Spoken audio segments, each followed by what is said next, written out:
Good morning, ladies and gentlemen, and welcome to yet another distinguished speaker session. My name is Maman Thomas, and I will be your host for this program. I would like to extend a warm greeting to our beloved chairman, Professor J. Philip, the chairman of XIME Kochi, Professor Z.P. Ravindranathan, the president of XIME Society, Mr. Anil Philip, our esteemed chief guest for this session, Dr. Montek Ahluwalia, our director, Dr. Nalayappan, and our dean of academics, Professor Madhukumar. I would also like to welcome our dear faculty and staff, as well as my fellow batchmates across all our campuses. It's been over 30 years since the free market reforms and economic liberalization of 1991. And while successive governments have built on those reforms, our progress has been anything but smooth. After 2 decades of sputtering economic growth, it seems that India's long-term fortunes now hinge on the 3rd decade of this century as it seeks to address long-standing issues on the domestic front, as well as elevate its position as a formidable nation state in a shifting global economic landscape. And on that note, I would now like to invite the chairman of XIME Kochi, Professor C.P. Ravindranathan, to share a few opening remarks.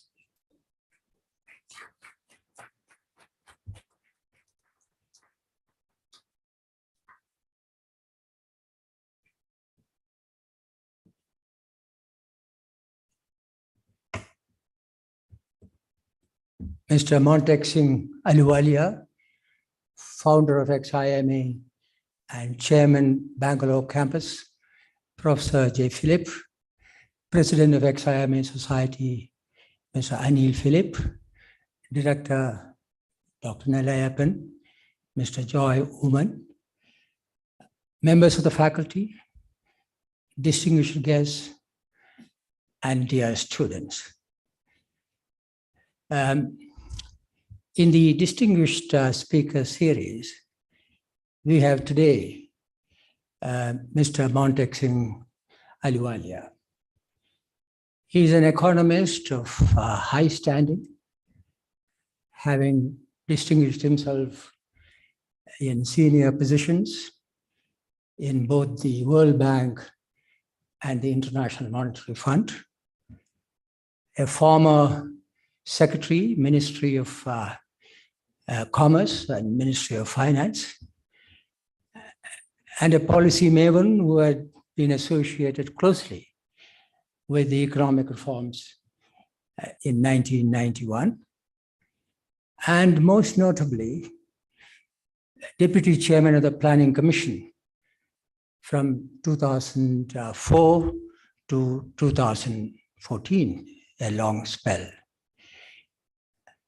I extend to you, Mr. Montek Singh Ahluwalia, on behalf of the founder of the institution and the Bangalore chairman, Professor J. Philip, and the president of the XIME Society, Mr. Anil Philip, a warm welcome.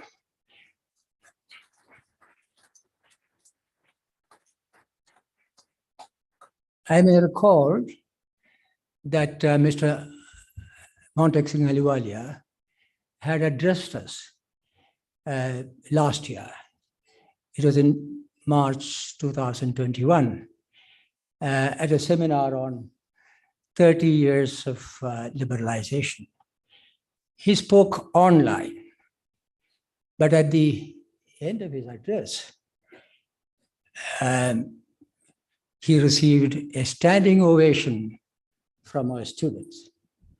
Now, it is very rarely that an economist speaking on a topic like 30 years of liberalization, which is a topic more given to rigor and nuance than to passion or sentiment, to arouse that kind of a response from the audience. But then that is nothing for Mr. Montek Singh Ahluwalia, an aged debater from his university days, and famously as president of one of the storied debating societies in the world, the Oxford Union.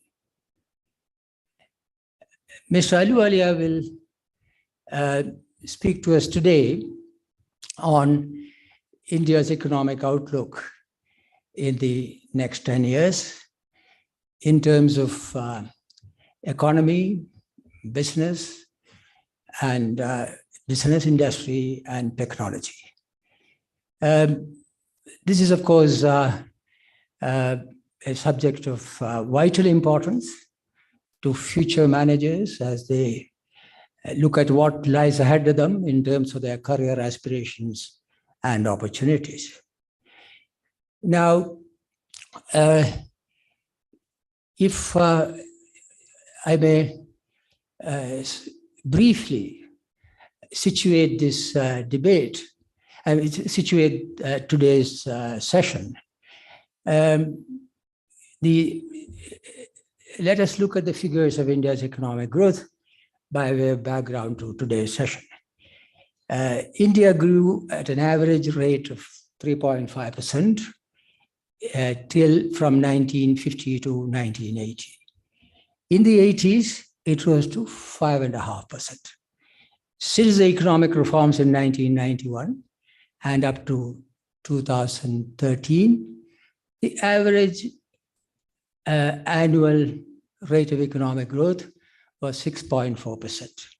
From 2013 to 2019, it rose to 6.8%. After that, we had, of course, a COVID pandemic and COVID-19, and then we had a negative economic growth in 2021. Now, for this year, 21-22, we are expected to have an economic growth of about 8.9%. I must say that these are all figures which may be open to question because figures are a bit controversial these days, but I'm just mentioning this for illustrative purposes. Now, this being the background, and hopefully India having almost left behind the problems caused by COVID-19, what lies ahead in the next 10 years? Now, the answer to this question is very important,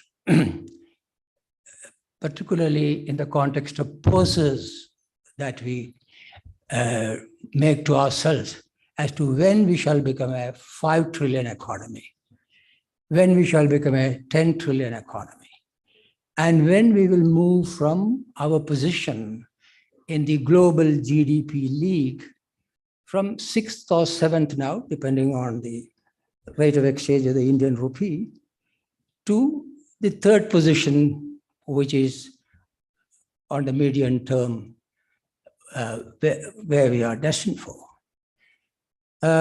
Now, we have every reason to believe, and it is agreed on all hands, that India has the potential to remain on a high growth path for the next several years.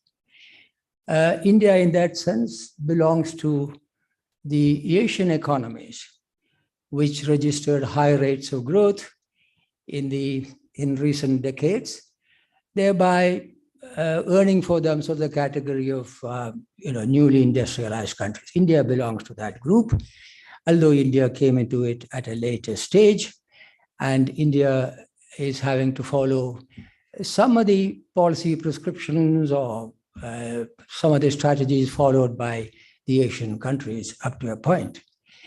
But there are differences. In India's case, although we made a beginning with the deregulation of industries and so on, in recent years, our growth has been mainly in the domain of services. Most visibly, information technology and information technology-enabled services. But it is obvious that in order to create employment in our economy, we need to go in for manufacturing industry in a big way. And that is the challenge in the next 10 years. In terms of the possibilities of the Indian market and in terms of demographic, there is no question but that India provides a vast market for our manufacturing industry, were it to avail itself of the opportunities and possibilities that lie ahead. Now, much of our advance in the domain of industry, which is very important because it is an industry, it is into industry that we could draw a lot of surplus labor now in agriculture. Now, in order to develop industry on such a massive scale, especially manufacturing industry, our mainstay will have to be private enterprise. There is no doubt about that. And in the context of economic reforms, a more conducive atmosphere progressively has been fostered and sustained for private enterprise in India. But then the government has a very considerable role in the management of the economy, and that will continue to be so, especially in areas like building up the infrastructure, a very critical area, large-scale government expenditure in education, public health, and social welfare measures, and above all, fostering and sustaining a policy environment conducive for growth of the growth of the economy in terms of the role of the public sector. Now, the government, through such initiatives as Make in India and Atmanirbhar, is playing a very active role in terms of providing the most congenial atmosphere for Indian business and industry. How these initiatives, Make in India and Atmanirbhar, will fare in the next 10 years, that is a crucial question. The government would need to ensure, in particular, that we do a better job of execution. One area where the country is yet to show acceptable results. Anyone who looks at the way of metro projects, whether it is in Delhi or Bangalore or Kochi, will see the long delays in our execution. Now, this certainly won't do if we are to attempt the task of building up infrastructure. Then, of course, we would need to develop our capital and financial markets. The liberalizing reforms have been a major enabler in this process, and we can expect our financial sector to play a more active role as we go along in mobilization of savings and facilitating investment.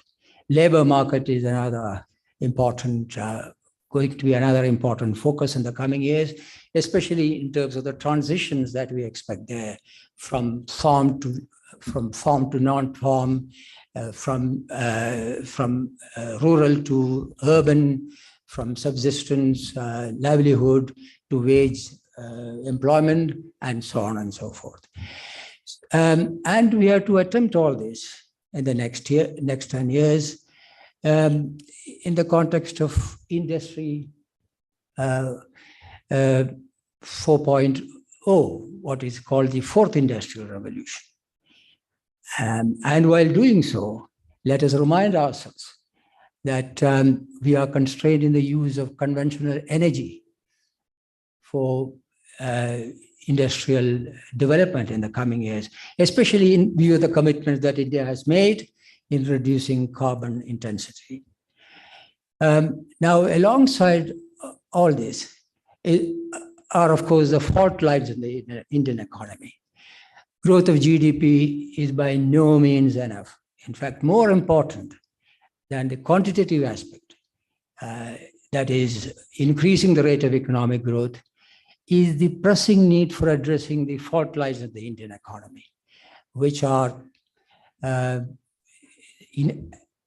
inadequate generation of employment opportunities, then the low-level performance with regard to public health and education, and only inadequate increases in terms of wages and salaries, especially in the poorer sections, and the dissonance between strides in national income in the last few years and decades, and the mediocre levels with reference to many indicators like literacy, public health, nutrition, and so on. While looking at all this, there's no question but that the coming 10 years are going to be a decade of great challenges. Comparing India with China is, we are told, a bad counsel. We should not be doing that.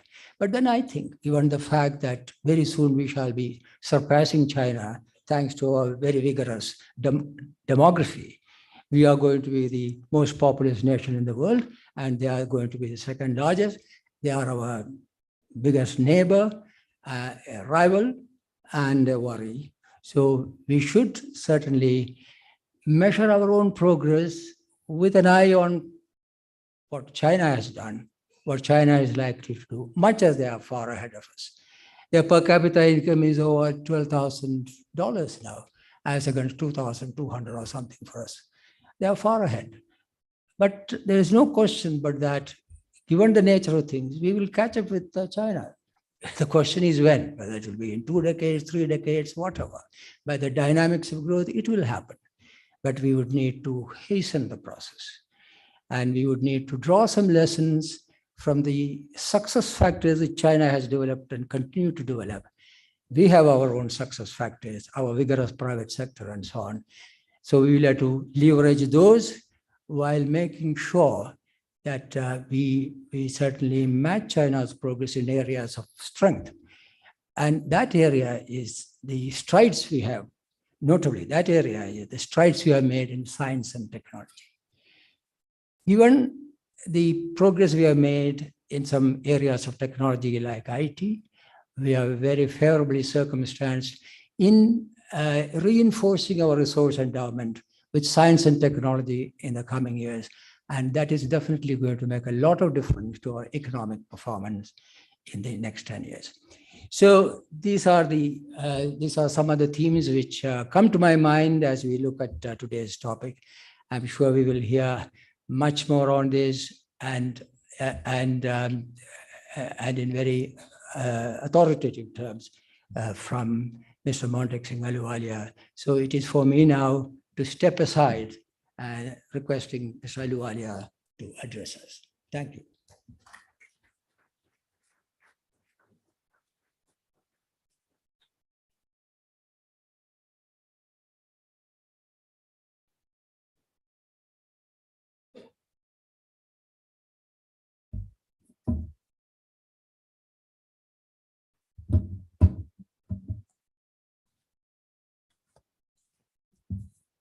Thank you, Ambassador Ravindranathan, for a very nice introduction. Let me say that I'm really pleased at being invited here again. Doubly so because I'm seeing it for the first time in person. I mean, the last time it was a Zoom lecture. And I must say that I didn't see you guys standing up or your predecessors at the end of the lecture. Otherwise, I would have enjoyed it even more. But thank you for letting me know. I was in serious danger of repeating the lecture because after all, you are a different class from the one that heard me. So, my last lecture was called 30 Years of Economic Reforms. And the lazy thing to do would have been to deliver a lecture 31 years of economic reforms and just kind of update it a little bit. But I'm glad that the authorities and Ambassador himself has made it very clear that I should do what I said in my last lecture at the very end, that, I've been looking back, but you guys have your lives ahead of you. And at your age, it's far more sensible to look forward because there's a lot more to look forward to than people my age. So while we legitimately look back, you should be looking forward.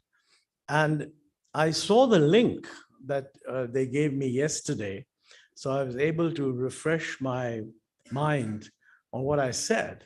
And in that last sentence or so, I had said, I'm sure you want me to talk about the future, but that'll have to be in another lecture. So this is that lecture. So I'm very happy to be doing it in sequence 1 year later.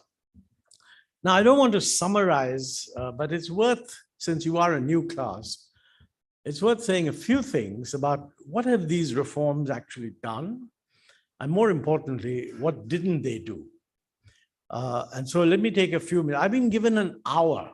It's a long time, but I'm going to spend a few minutes just to keep you abreast of an overview.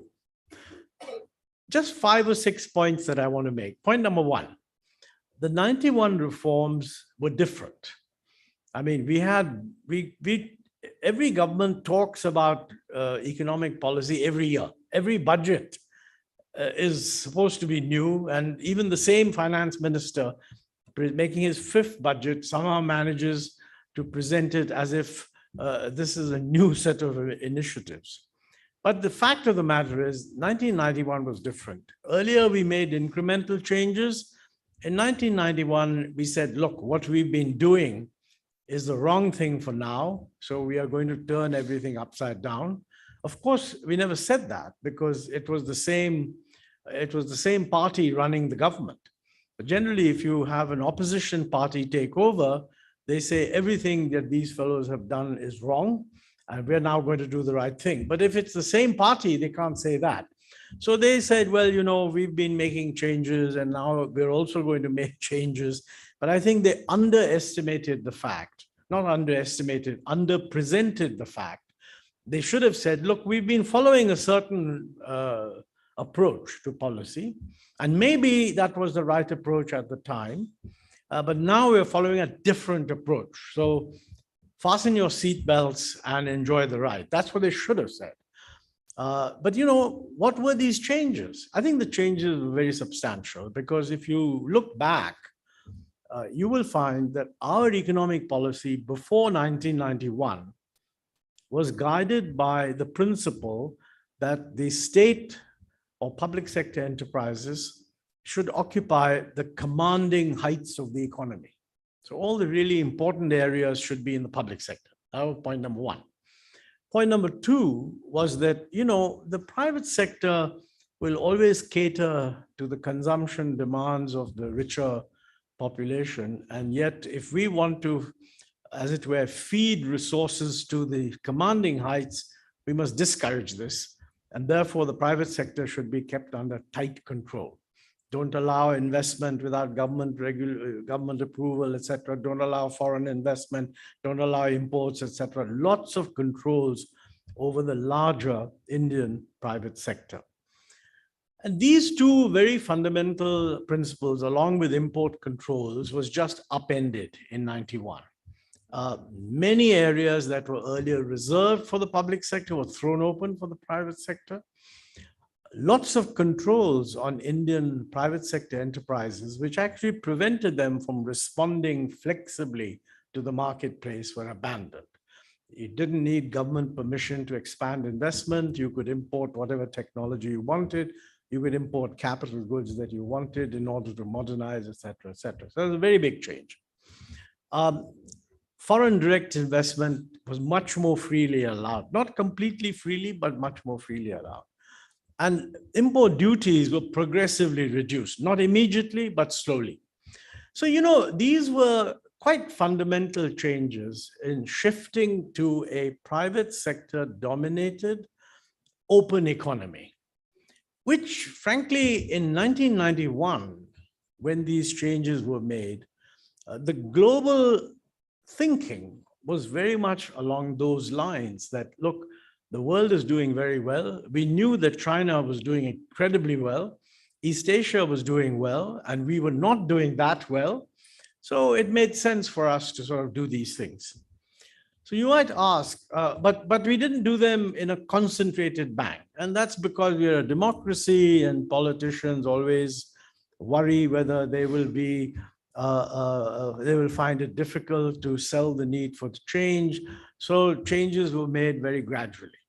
The then Prime Minister, Mr. Narasimha Rao, who presided over a government that actually was able to bring about remarkable changes, captured the mood quite well when somebody asked him, some journalist asked him, but Prime Minister, you've been in the Congress party for such a long time following certain policies, and now you made a 180-degree turn. How can you justify that? And Mr. Narasimha Rao thought about it and he said, I haven't made any change. I'm still looking in the same direction. The world has changed 180 degrees beneath me. So that was quite a clever way of deflecting a question and yet conceding that we had made big changes. And I think it reflects the difficulty that politicians have in going to the public and saying, look, hang on a minute, we are now going to do things completely different. So you might ask yourself, how did this radical change, but structured over a period of time, how does it perform? I mean, did it deliver the results? A very quick answer would be that yes, it did. It was started in the middle of a crisis, and a crisis was overcome very, very quickly. But more importantly, over the longer term, the growth of the economy picked up significantly. Now, growth is always patchy. You run into bad years and good years and so on. And there are periods from, let's say, from 2003 to 2011, when the growth rate was close to 8%. But if you look at the entire period, but then it slowed down after that. During the current government, in the first 2 years, it picked up, then it slowed down again. So if you look at the entire period from 1992 onwards, there's no doubt that the Indian economy grew faster than it was growing in the previous period of the 80s. And the average will come to around 6.2 or 6.3, depending on what the end years are, which is, or even a little more, which is actually, it's not great, but it's not bad. And very few countries have achieved that kind of growth rate over a long period. It's far below, as Ambassador Ravindranathan said, it's far below China. I mean, China grew for 10%, at the rate of 10% for 30 years. We have gone up from what used to be called the Hindu rate of growth of 3.5 in the 70s, took it to 5+ in the 80s, 6+ thereafter, with a few years when we actually did almost 8, but we haven't steadily shown 8% growth for a 10-year period even now. So I think we did well, but not as well as we should have. And I would say that you can argue that in some areas, growth was less than should have been. In my 30 years lecture, I said that, look, on the growth performance, it's pretty good. On the health performance, it's not bad, but not as good as it should be. Because if you look at composite measures of health, like infant mortality and life expectancy and so on, there has been improvement over time. I mean, the notion that there has been no improvement is completely false. But we haven't done as well as we should have, because, for example, malnutrition of children, it's still bad in India. And that we stand out as a poor performer there. On education, again, there's progress, but not nearly enough. People don't realize how much progress there is, because I don't know how many of you are aware that in 1950, the adult literacy rate in this country was only 18%. Now, it has gone up to 70% or something of that order. But 70% is not good enough. I mean, if you look at East Asia and look at where we are now, we should be 90%. So it's a case of a glass half full or a little bit more than half full, but not a good enough. The really bad area in our performance is environmental. Because, in all these other areas, and I think I said this in my last lecture, and I'm repeating it because it's important for you to know the broad picture in these dimensions, that in these other areas, we can say that, look, we didn't reach our target, but we're making progress. Yeah, unfortunately, in environment, we not only didn't meet our target, but we're regressing. So if you look at the quality of water, if you look at the quality of air, if you look at the quality of afforestation, in every one of those dimensions, we have actually deteriorated over the past several years. I'm not making a reference to a current government. It's true of the UPA and even before that. So I think that, and I think there's a reason for that. And the reason is that, to be honest, the first stage in tackling something comes at the level of slogans, that you recognize that something is important. And we didn't really latch on to the slogan on environment until much later. I was introduced as a former deputy chairman of the Planning Commission. And because I was there for 10 years, I was able to look at 2 plans produced. And the 11th plan we called towards faster and more inclusive growth, because the idea was that growth alone is not enough. It has to be inclusive. And inclusive means the poor must benefit, regional benefits, etc. In the 12th plan, we called it faster, more inclusive, and more sustainable growth. So it's really as recently as that in plan headlines, the target of environmental sensitivity has been incorporated. So this is really an area, in all these areas, there's some progress, but not really enough. Now let's look ahead, because that's what you're really interested in. I think that Ambassador Rabindranath has laid out all the areas that we need to look at. I think the most important thing we should recognize is that the future is not going to be like the past. And I think there's a bit of a problem right now, because we are hit by a pandemic like every other country, which has been very severe. You can debate whether we could have done a better job managing it or not, and you're familiar with those debates, but that doesn't matter. It does matter, but that's not the important thing, because there are lots of countries that haven't done a good job. So in every country, this debate is going on. Should we have done this? Should we have done that? But see, the important thing is that the pandemic is a short-term phenomenon. I mean, we had a big decline in GDP, and then we had what is the current year, actually, 21, 22, about to end at the end of March, we're seeing a bounce back. Now, this has led to lots of enthusiasm about the rate of growth in the current year, although that is also being revised. I mean, at one time, we were told that the bounce back in the current year is going to be 9.2%. The most recent estimate is 8.8%. I'm reminded of my old friend Venu Reddy, who was governor of the Reserve Bank of India. And he said, the future is always uncertain, but in India, even the past is uncertain. And this exemplifies that. But, whether it's 8.8, 9.2, this is just a rebound. The real question is, I think most people agree that GDP at the start of the next year will have got back to where it was before the pandemic. So we've lost 2 years. By the way, if GDP gets back to where it was or a little more, but population will be, 2.8% higher. So per capita income will still be below where we were in 2019-20. The question then is, how fast can we grow thereafter?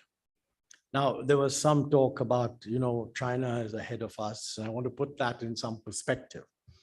The Chinese GDP is around four or five times India's. And they're slowing down because, they have hit that higher middle income level position, and their population growth is slowing down. And all countries which go through a period of high growth then go through a slowdown. But they're getting to a slowdown after 30 years of high growth. So I think it's very likely that India's growth will be higher than China's. But that is only growth. If you ask the question, how much behind China are we? In the sense of when can we expect to have the same GDP that China does today?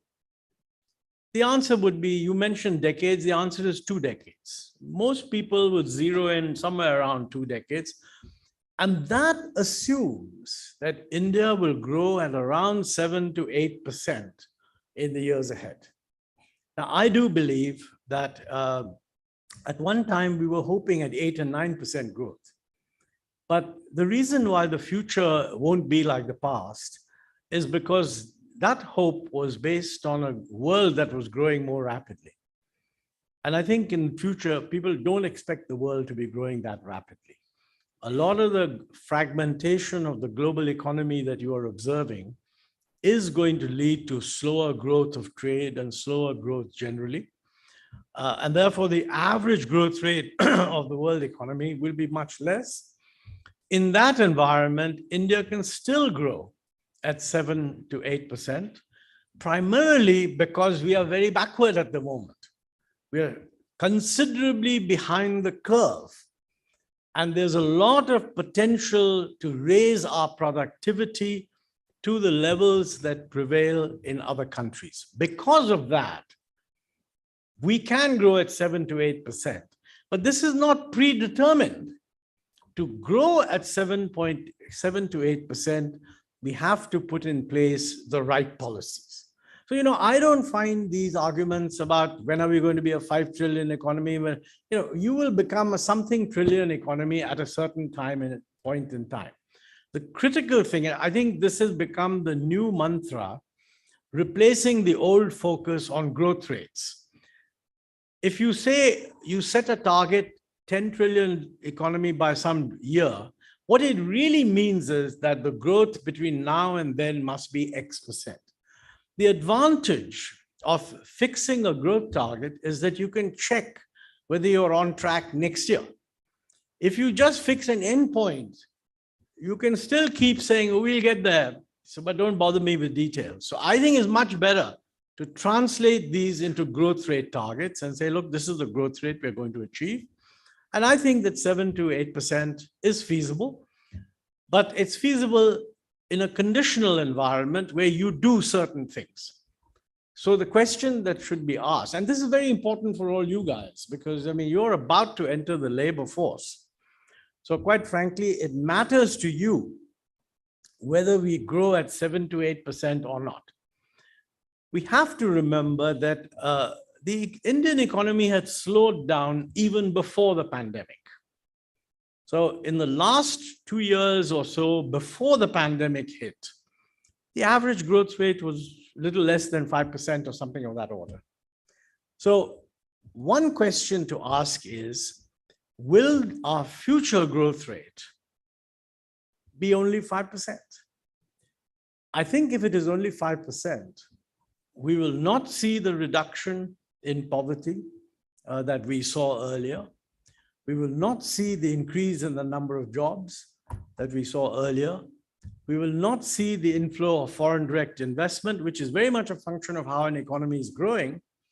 And therefore, we will not see the growth of jobs which one would like of high quality. So for you, it's extremely important. And I mean, you should put pressure on both state authorities and central authorities that the targets should be not just a return to pre-pandemic growth, but a return to 7 to 8% growth. And I think the government will agree with that. In fact, in many speeches that the finance minister has made, I mean, she has said, look, we are thinking of 7.5%, 8%, something like that. So then the question is, what is it that you have to do in order to get to 7 to 8% growth? Here too, there are new developments, some of which Ambassador Ravindranathan spoke about, but let me give a more structured presentation of what is required to achieve this objective. See, the first thing anyone will tell you is there has to be fiscal balance. When an economy is hit by a short-term external shock, you can argue that you need a bit of a stimulus to counter the shock. And that's what we did correctly, in my view, in the pandemic. In fact, my personal view is we should have done more fiscal expansion to deal with the pandemic than we did. But these are matters of detail. I think the government did the right thing by allowing the fiscal deficit to increase. In the current year, the government has said that the fiscal deficit will be 6.9%. After the budget was presented, many people said, oh, the revenues are so good that the government may do better than 6.9%. My view, by the way, is that the markets have accepted 6.9. And if revenues are better, we should increase expenditures rather than try to claim credit for a lower fiscal deficit in the year that's about to end. So this is a potentially controversial subject. So if you want to ask questions, you can do that. But looking forward, we have to remember that markets judge how well an economy is managed by what is the size of the fiscal deficit. And here, it's not the size of the central government deficit alone. It is the size of the general government deficit, which is the central deficit plus the state deficits.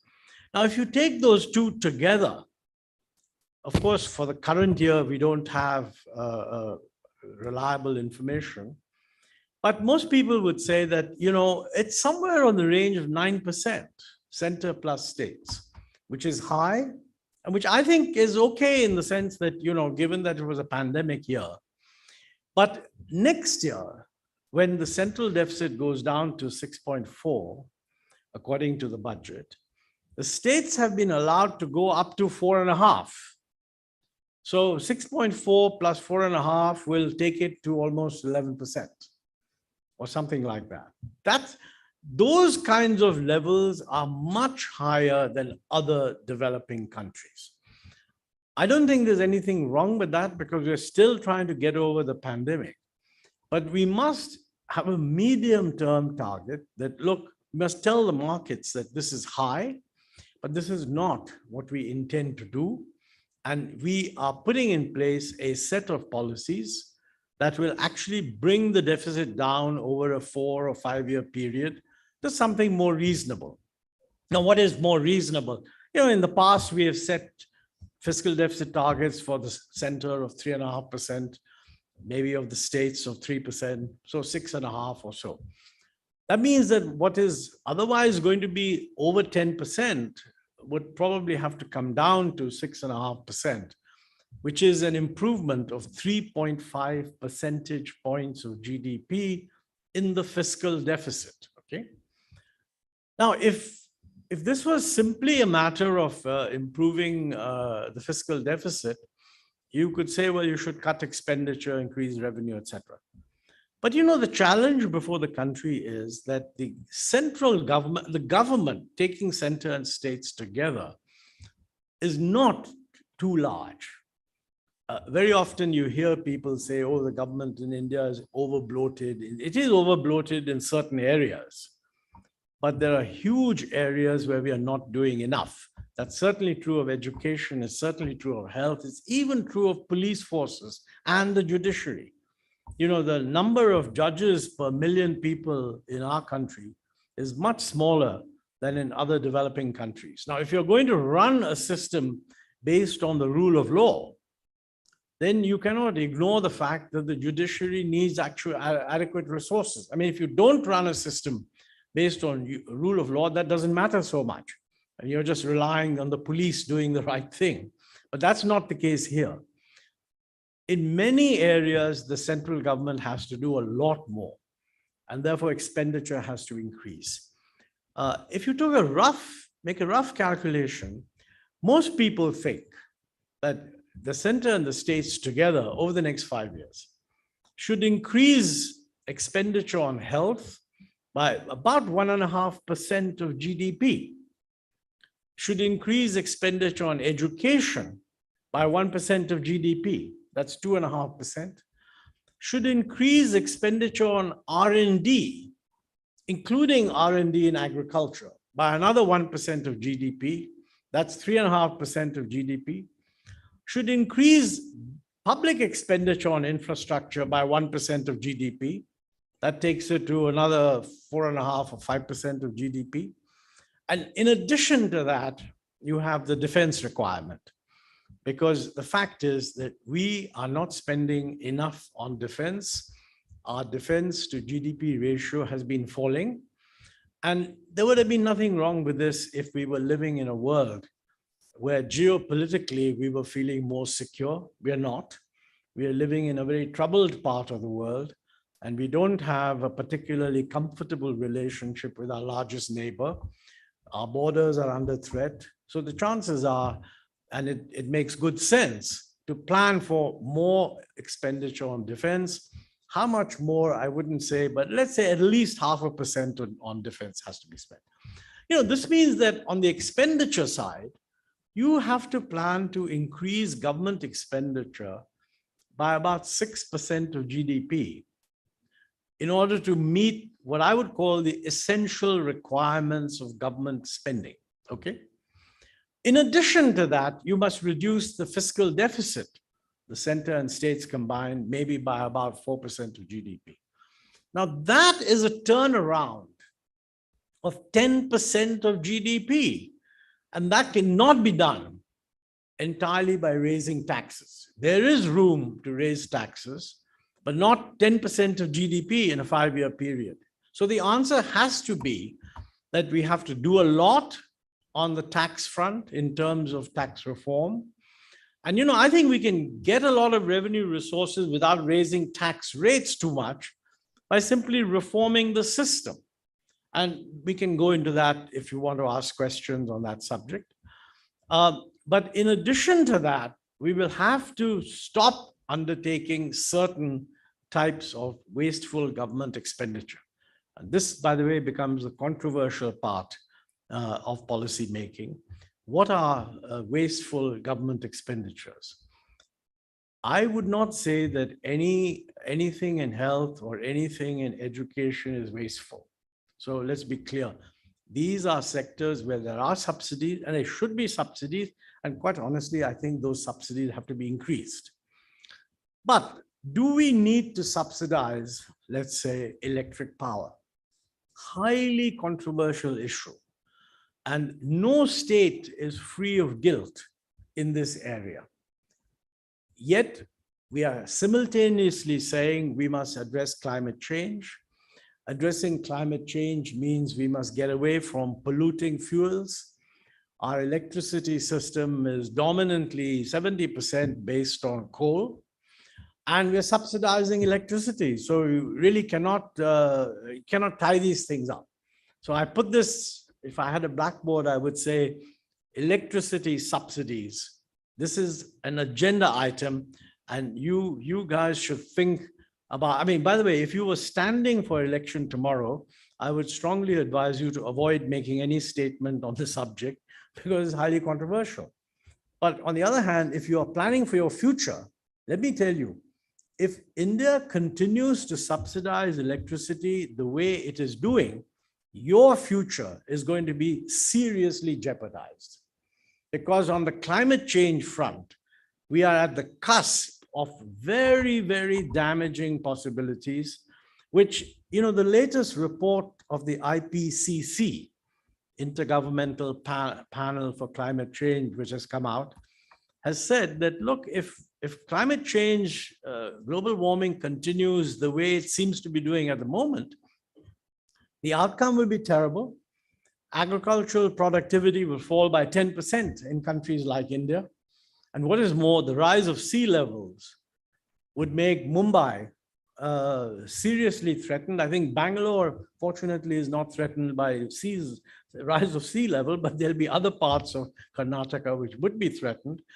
And, the rise in these temperatures will essentially lead to a huge increase in vector-borne diseases. And our health system is very poorly set to tackle these problems. So all this is after, when I say this, everybody says we must tackle them. But if I say, well, by the way, that means revising electricity prices, the hall will empty straight away because nobody wants to face that. I'm deliberately drawing attention to the fact that the interesting thing about economics is not the slogans. I frequently say in lectures that economic strategy consists of 4 things, and they're all important. One is slogans. You need good slogans. If you don't have a good slogan, you can't motivate anybody. So slogans are good. And we've had many slogans. Inclusive growth was a UPA slogan. Sabka Saath, Sabka Vikas is an NDA slogan. They're good slogans. Nobody would say I'm not in favor of inclusive growth. Nobody would say I'm not in favor of Sabka Saath, Sabka Vikas. So that's the slogan side. The slogan has to be translated into quantitative targets. What does it mean? That's where the growth rate business comes in, specify a growth rate for agriculture, specify how much employment you're going to get, etc. So that's the targeting side. But then how do you achieve those targets? And the answer to that is a combination of either policies or programs. Policies are changing the rules of business, rules of the game, which don't require money. Programs are government expenditure, which requires money. And let me say at the outset, we need both. When I said, for example, that in order to achieve the objective we've set of a government that is supportive of what will ultimately be a private sector-led growth process, it has to do a whole lot of things. And it added up to whatever it was, 6 or 7% of GDP. So that 6 or 7% of GDP are the new programs to pursue these particular objectives. Now, new programs, it's we're just calling it a program. The program has to be designed so that it achieves the objectives set for it. Let me just give you one example. I mentioned research. We are very far behind everybody else who matters in research. Your example of China is frequently mentioned. You will be shocked at the comparison in the percent of GDP that goes into research in China compared with the percent that goes into research in India. And that's not just the government side, it's also the corporate sector. Chinese corporations spend a huge amount of their resources on research. The government also does, but the corporations do. Indian corporations spend a pitifully small amount on research. So we need a government program, but what kind of a program? Do we just increase the budget of all the government research laboratories? I think that would be a disaster.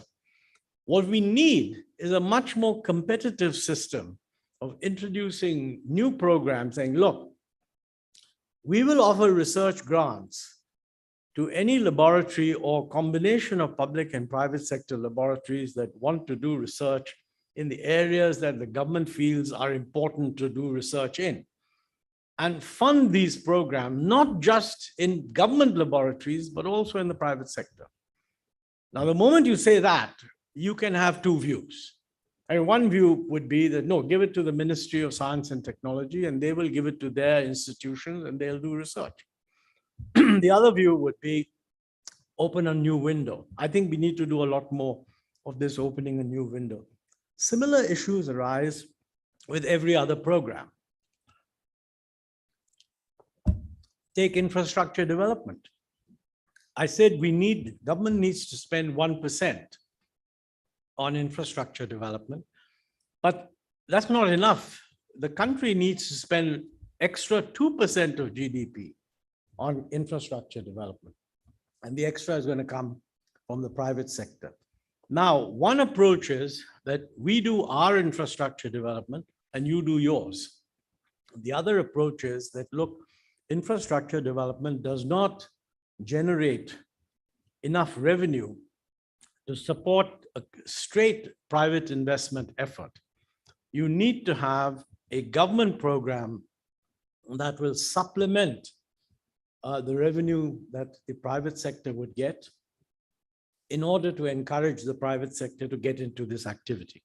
The moment you do that, you become open to the charge of cronyism unless you have very clearly laid down the criteria by which you choose companies. I mean, for example, competitive bidding.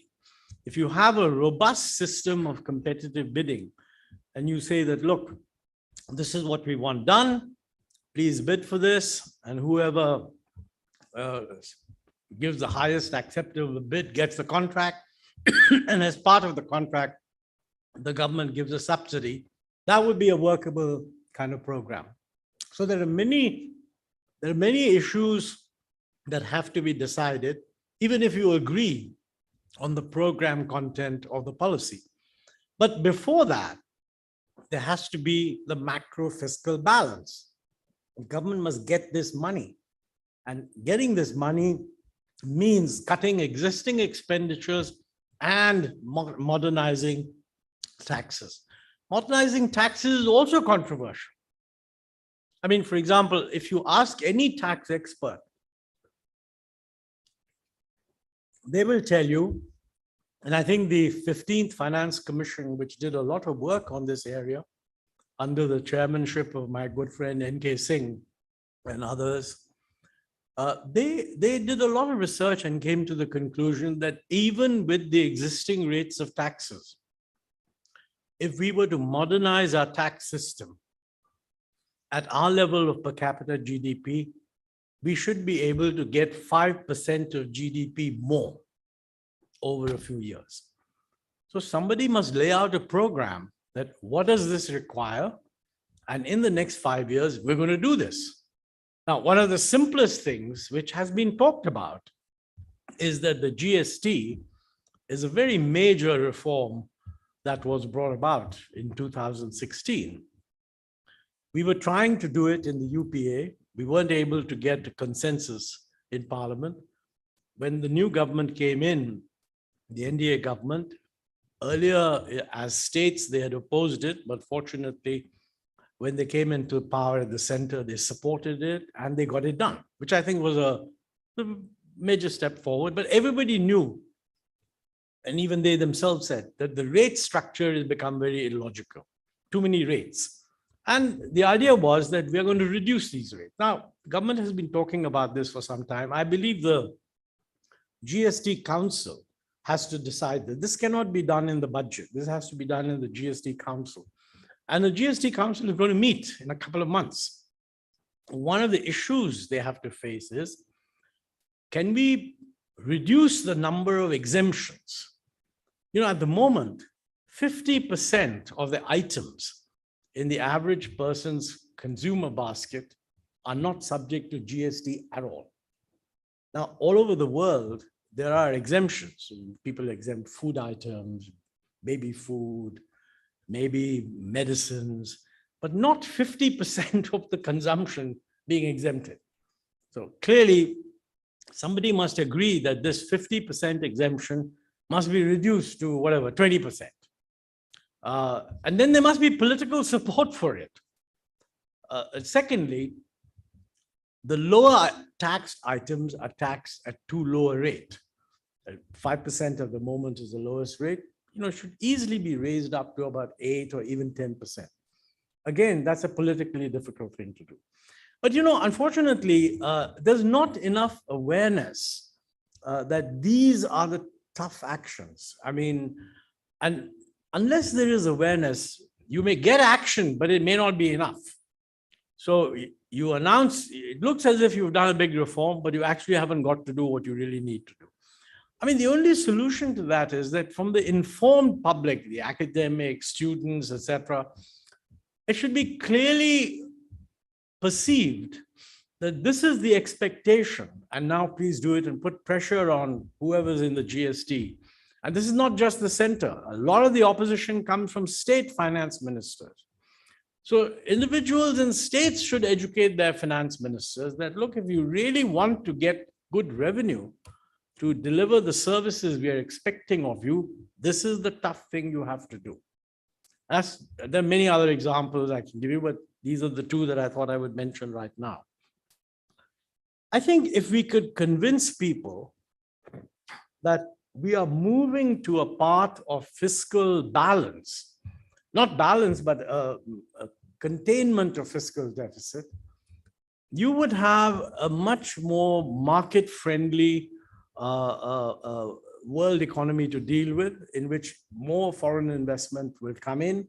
Whereas if you don't have a fiscal environment which looks stable, investors kind of assume that, look, this is not going to work. And the biggest problem is that a country with a very high fiscal deficit almost certainly will end up with high inflation. And high inflation also means that your expectation of what are going to be profitable investments changes, and many of the things that need to be invested in for the long-term growth of the economy tend to get neglected. Okay, so that's the fiscal balance. What else? What else do we have to do? I think we need to recognize, of course, there's the usual arguments that the unfinished part of the reform agenda. For a long time, we've talked about privatization. I think it makes sense.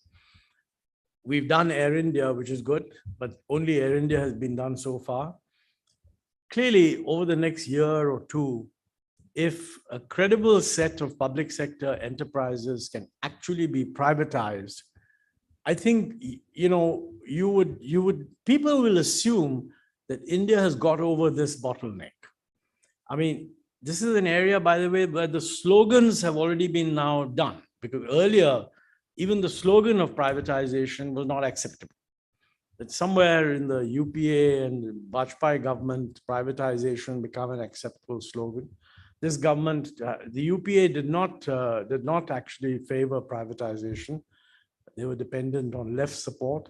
This government has categorically said we must do privatization. So the slogans are done. Targets are also done, because there is a sort of asset monetization target. And that's good, because, if you're held to that target, people will be pushed to do the privatization needed. But in the first year, except for Air India, we have not seen any. So the next year will be a very useful year, where if the government could say at the end of the next year, well, look, we managed to privatize 3 or 4 public sector enterprises, I think that would send a very good signal. Let's see if it happens. One other thing in reforms, which I think you need to think about, is what is the future for the policy towards running an open economy? I mean, are we retreating into a world of protectionism by raising customs duties? I have been critical of this trend because my feeling consistently has been that India's duties are far too high. And it is wrong to think that Indian industry cannot compete with modest levels of duty. My good friend Naushad Forbes, who runs Forbes Marshall, is an actual functioning businessman. And you're all business management students. So I strongly recommend that you read his book. has just come out. And he brings out very clearly the industrial perspective. Because, you know, in fact, this is something I mentioned in my own book, Backstage, which I hope some of you have read, that when the reforms started in 91, Naushad Forbes and his brother had an internal meeting, and they looked at what they were producing.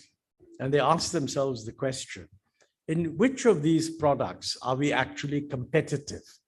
And the definition of competitive was that if we get our inputs at world prices, will we be able to compete internationally? And they found that half the products they were producing, they were internationally competitive, but the other half they were not.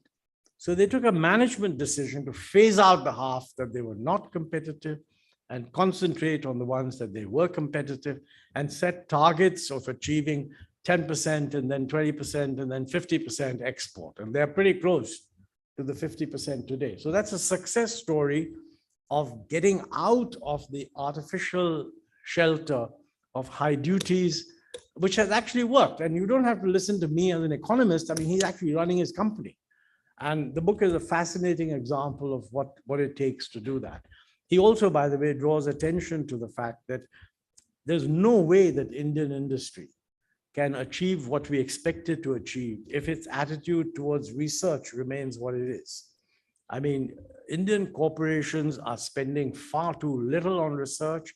They are not tying up with research institutes to help them do research. And compared to the Chinese in particular, they are very far behind. So this is something, this is not a matter of government policy. This is the matter of corporate realization.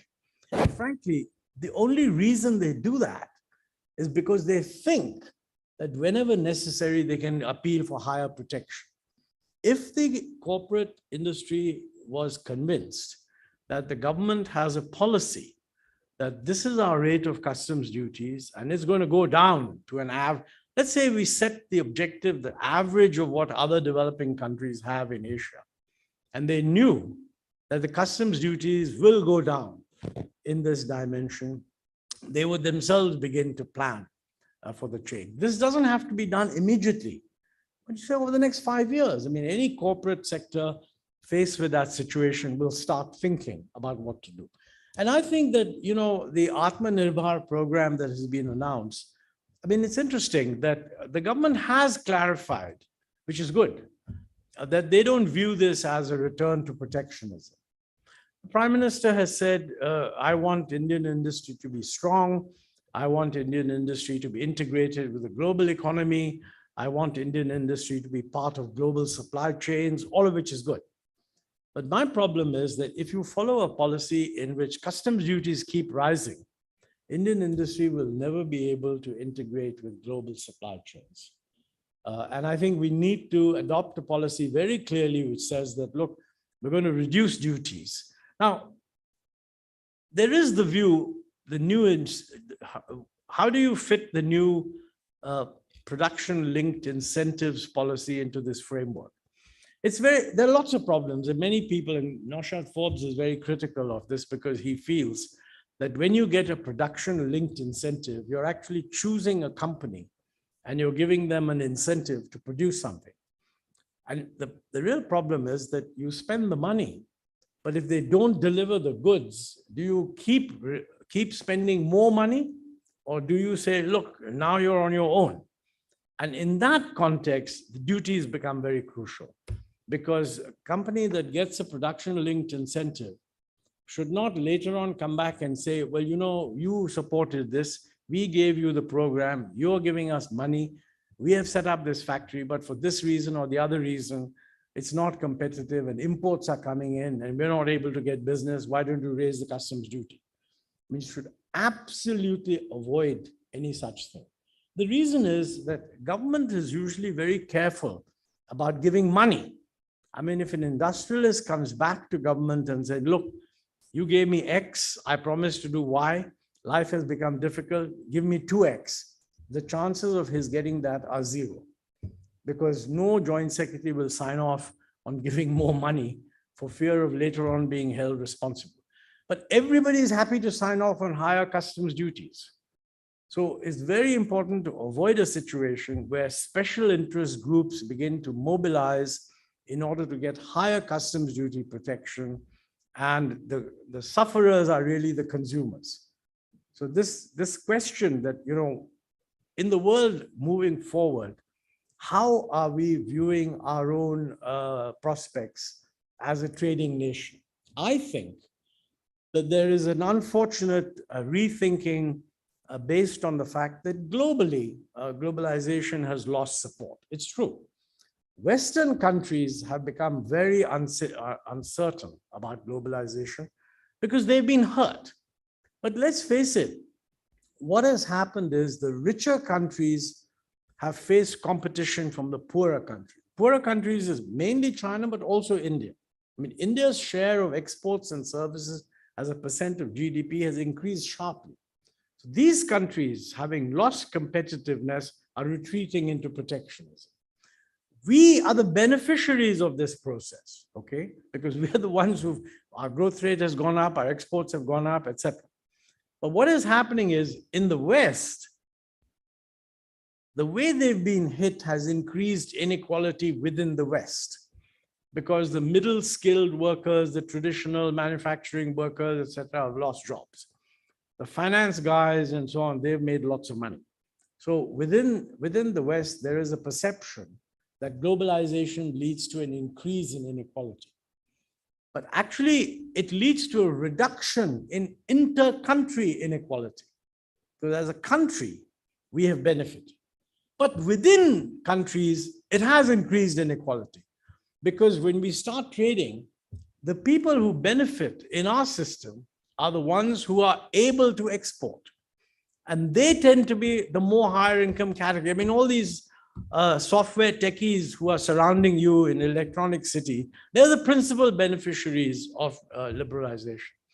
But, a little bit of increase in inequality because of that should not lead to an anti-globalization view in countries who are the principal beneficiaries of it. In fact, what we should be doing is saying, look, this is good, but how do we make sure that those who are not benefiting also get some benefit? So I'm not saying we do nothing, but it would be totally wrong, in my view, to take an anti-globalization position.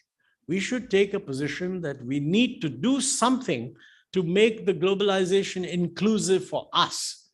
And we should not follow the Western myth that globalization increases inequality. That's their problem. They should solve it their way. So that's another area. The whole technology change is something that's going to affect your futures very, very substantially. And to be honest, we are not able to predict it because, some changes are inherently unpredictable. I find, for example, that, on the digital economy, people my age actually are very poor predictors of it because we barely know how to use our smartphone. I mean, my 12-year-old grandson knows more about my smartphone and what it can do than I do. And I frequently ask him, by the way, how do I do this? And quick as a flash, he tells me. The truth of the matter is, senior people all over the world making decisions do not know what the digital technology is going to do. And one of the key issues, and that's come out already, digital technology is going to be disruptive. This is a real problem in economics, because if you become a politician, one of you, and you're making a big speech, and the speech is how to get India to grow at 8%, and you're listening to 100,000 people, I mean, you are talking to 100,000 people, and hopefully they're listening to you. The way you would present it is that if you listen to what I'm doing, the economy will grow at 8%, and you will be giving them the impression that each of their incomes will rise by 8%, and wouldn't that be wonderful? That would be dishonest. The correct thing would be that, look, we can grow at 8% if we can adapt to disruptive technology. And disruptive technology means that all of you together will benefit. But frankly, some of you may lose jobs. Now think of it another way. I mean, you're in a household where the father works in a manufacturing company and the son and the daughter are becoming software engineers. Economic change may well mean that the father loses his job, but the kids join Wipro and Infosys, etc. So the family is actually better off. And I think this is the point when you come to digital technologies. There's a lot of concern, for example, that retail is an area where digital technology will make the biggest change. I mean, that is what has happened in the West. The pandemic has accelerated it in India. I mean, it would have taken I do almost 70% of my shopping now online. And I can assure you that if there hadn't been a pandemic, I would not have moved that fast. And I'm just one guy. All over the country, the pandemic has made people aware of what digital technologies can do. And this is going to be very disruptive of small business. Now, sometimes the small business can adjust to it. I mean, the big fellows can tie up with the Kirana stores, and there are many, but these are all disruptive modes. And the idea that it'll happen smoothly is wrong. It will not happen smoothly. And also, digital technology will create new jobs, but they won't be the kind of secure jobs that the old world economy created. And you see that already during the pandemic, where, for example, people who initially were very happy with becoming Uber drivers and Ola drivers suddenly found that the market dropped out. And since they weren't regular employees, they suffered a decline in income. In due course, these things will adjust and there will be ways of looking after their interests, etc. But it is going to take time.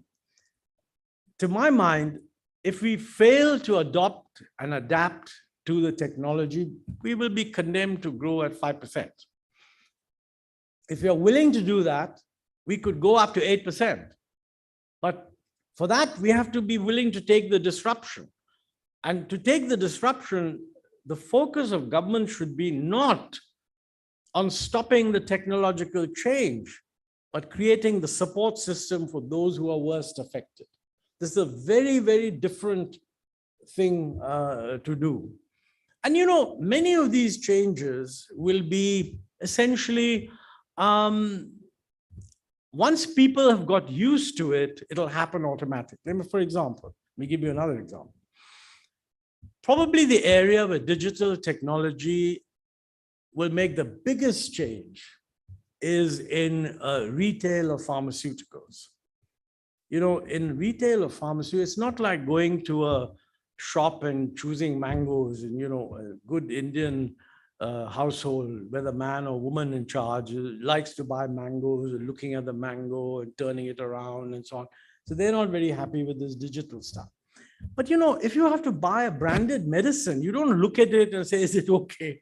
Nor do you look at an alternative. You go with a prescription and you say you want this. Now, that doesn't need a real estate at all. You already have apps where if you indicate what your prescription is, they'll deliver it to you in 15 minutes. And this is not what you would call weekend shopping, where people like going into a mall and strolling through and looking at things that they can't actually afford and shouldn't buy, but it's fun. This is somebody is sick, you need something. The best way of getting it is get on your app, order it, and probably 15 minutes, half an hour later, it'll arrive. Frankly, what does this mean for all the neighborhood pharmacy stores which proliferate in our country? My prediction is they'll all change into restaurants. Because, looking 20 years ahead, the urban population is going to increase hugely. More women in the labor force.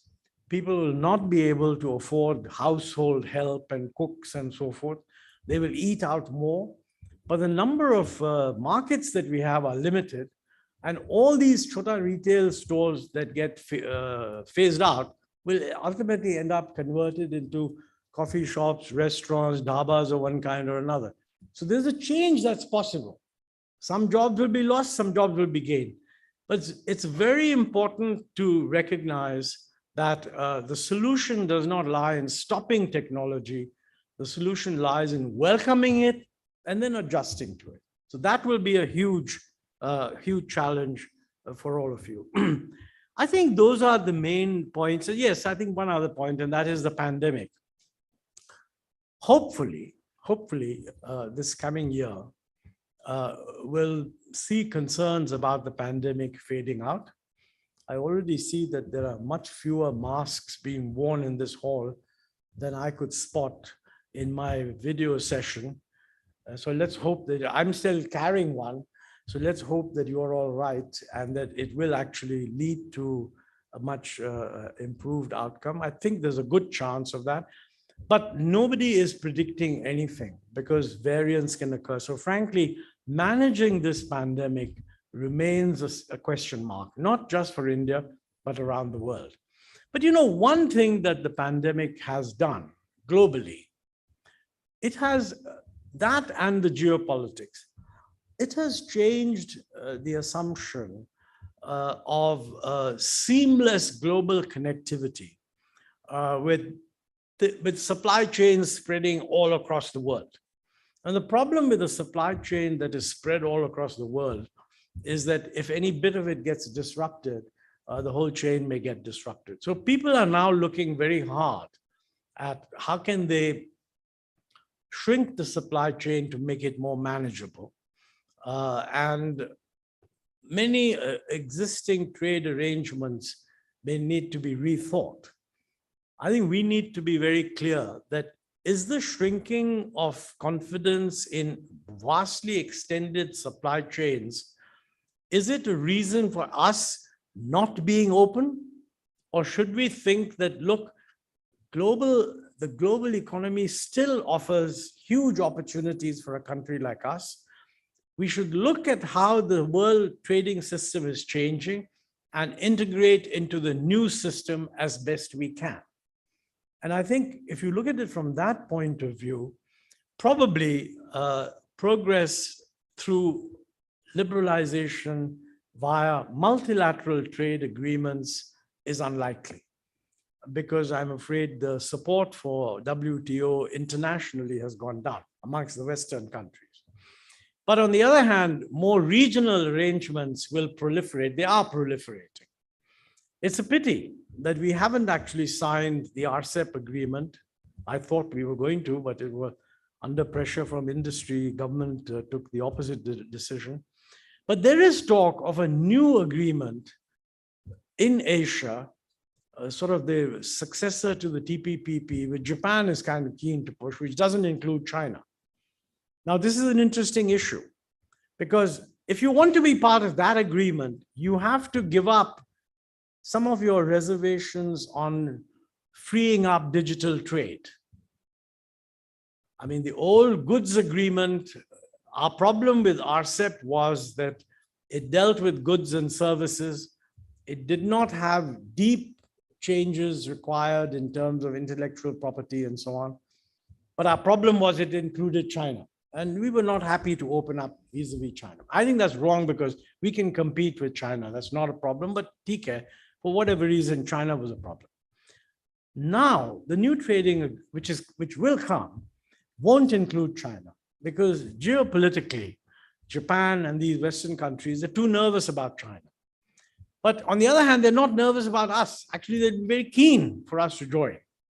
But if we want to join, we have to recognize that we have to be more permissive in digital services and these new areas.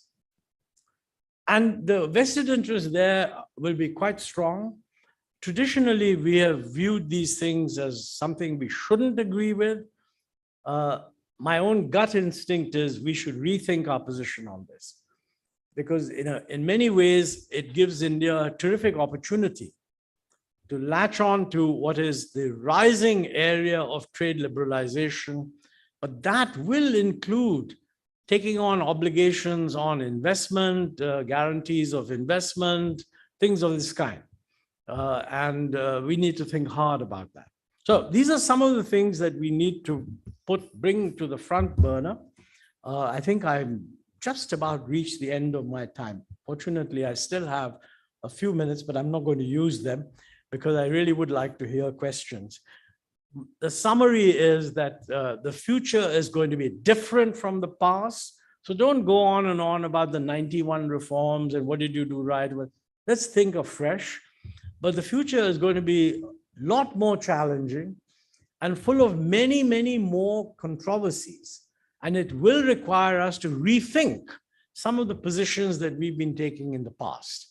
So I wish you all well in dealing with this complex situation and putting the weight of your opinion before the political process to guide them. Because frankly, I think that that is what is going to enable us to grow at 8%. If you tell me that we are going to say no to all these things, then please get ready for 5% growth. Thank you.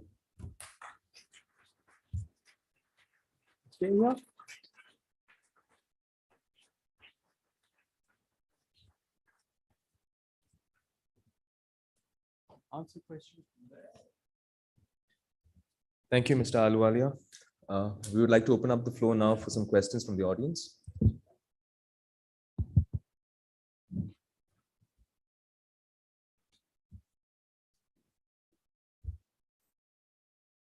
Yeah, I think there's a question. Okay, I'll take that question first from there. Prabal.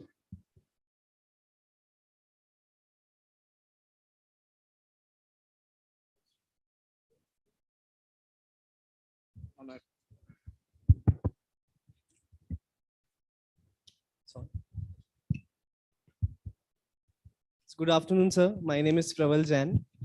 So you have brought various valuable points in this session. And one of the points was from the manufacturing sector. Yeah. Prabal, can you come forward, perhaps?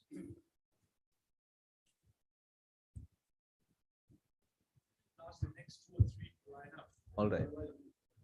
It would be good if those who ask questions could come forward and stand close to the guys so as to make themselves heard. You can all line up behind him because that'll save time. Those who want to ask questions, I mean. So, sir, my question is related to the job situation in India. Every nation is the fastest and the safest way to increase the jobs is by manufacturing or in the construction sector. But according to the reports of CEDA, there was a decrease in the jobs in the manufacturing sector. In 16 to 17, it was 5 crore 10 lakh, and it fell down to 2 crores and 73 lakhs. So, and also we are seeing that there is an irreversible trend of adoption of automation and Industry 4.0. So my question is that, can we say that the manufacturing sector should not be seen as a strong place to place our hopes in generating the jobs in future? Well, you know, I think the important thing is good quality jobs. Manufacturing, we had expected that the manufacturing sector would do very well after the reforms, the way it did in East Asia, okay? It did do much better. I mean, after the economic reforms, the growth rate of manufacturing did rise. Employment in manufacturing also increased. The difference is that most of the employment in manufacturing was not of the formal contractual type. It was more of the informal type. Now, remember in East Asia, where there was a huge expansion in employment, it was not employment of a formal type. Those jobs were also unprotected adequately. I mean, the reason the Chinese were able to recruit, to expand rapidly was that they had very much more flexible labor contracts. If you wanted to, if you lost labor markets, you shut down production, somebody else expanded, and you got rid of the labor. So our assumption that we would get the manufacturing growth that East Asia saw was wrong, because we never followed as export-oriented a reform program as East Asia did. Two, even if we had done that, it would not have been an expansion of the kind of quality jobs in manufacturing that many people think about. But finally, I don't think we should discriminate against jobs and services. There are high quality jobs and services that are every bit as attractive as jobs in manufacturing. And I think you must be familiar with this, that Raghuram Rajan has recently been talking about this, and he's saying, look, we should not be hung up. Now, I don't agree with, some people interpret Raghuram Rajan as saying that we can't see rapid growth in manufacturing. I don't agree with that. I mean, I think we shouldn't give up on manufacturing. But he's certainly right that the way the world is going, a rapid growth in services is a possibility for India. But as I said, in the new trading arrangements, that will require India to take a more supportive position on issues of digital trade internationally than we are doing at the moment. So we need to rethink our position on that. Thank you, sir. Good afternoon, sir. My name is Ragini. Sir, as you correctly pointed out, that we need to change our targets and sort of realign our focus on growth rates. However, our generation stands to lose a lot from environmental degradation. So as we're moving towards these growth rates and we're expanding the economy, from a policy point of view, is India doing enough to keep climate change in mind? The short answer is that it's not. And I don't think you should never pose your objective as I'm anti-growth, I'm pro-environment. You should pose it as, look, I'm in favor of growth, but the growth must be within a regulatory framework that doesn't damage the environment. And let me say, a lot of the positioning that's taken on environment doesn't logically carry forward into the policies needed. I mean, for example, if you're really concerned about the environment, you should be in favor of putting a carbon tax. If you're in favor of putting a carbon tax, you should be willing to see electricity prices go up. Now, most of the people who agitate amongst the NGOs against the environment are not in favor of these things. So I think there's an inconsistency there. I believe that we can combine, we should definitely only be looking at sustainable growth. A growth that damages the environment is not doing us any favor. But please don't make it that growth is somehow bad, because that is actually one of the things that Western commentators frequently say, that the environment is now damaged because there are all these people in poorer countries who are now demanding the same lifestyle that we have. Well, the short answer is that if the West puts on a carbon tax, I personally think we should agree to put on a carbon tax. But if we can afford their lifestyle, we should also have their lifestyle. That's the real issue. Thank you, sir.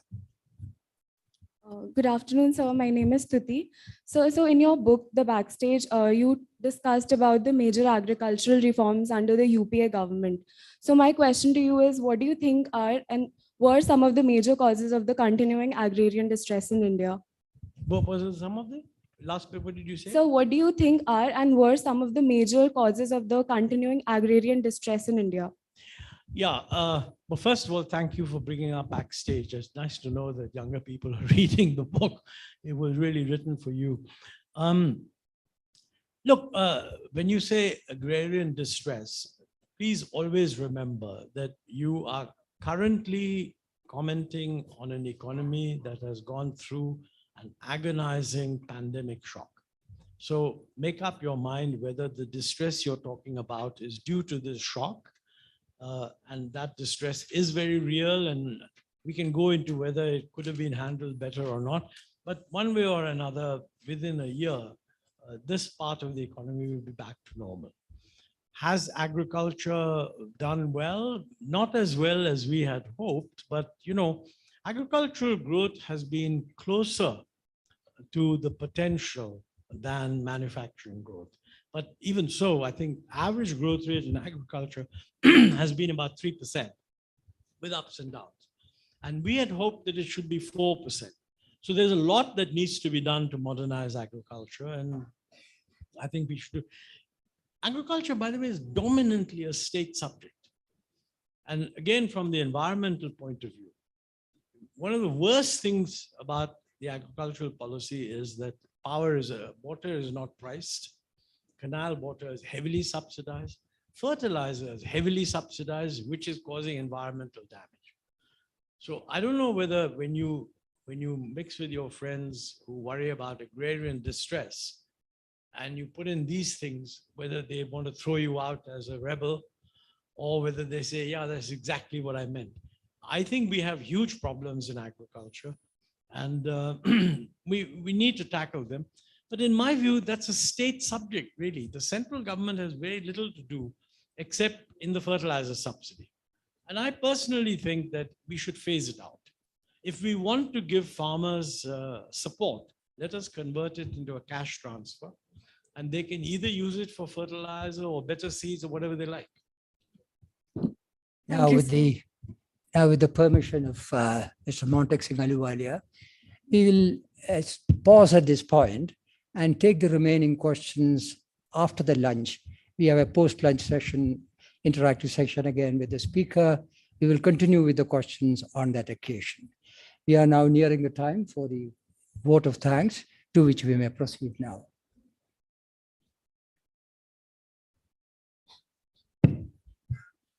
And so we have come to the close of this session. Once again, I would like to thank Mr. Ahluwalia for sharing his valuable perspective on the Indian economy for the coming decade. To our audience, thank you for being patient and attentive. There will be a session today at 3 p.m. by Mr. Ahluwalia for the faculty as well as the students, and the venue will be the first floor auditorium. Thank you and have a wonderful day ahead. Yes, yes.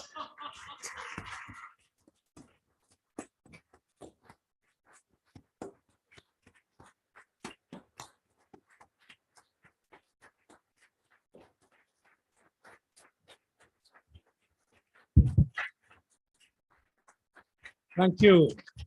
Thank you all. I feel a bit guilty because I almost asked for it. But, you know, since I hadn't seen the spontaneous one on the first occasion, it's nice to see it actually done in real life. Thank you.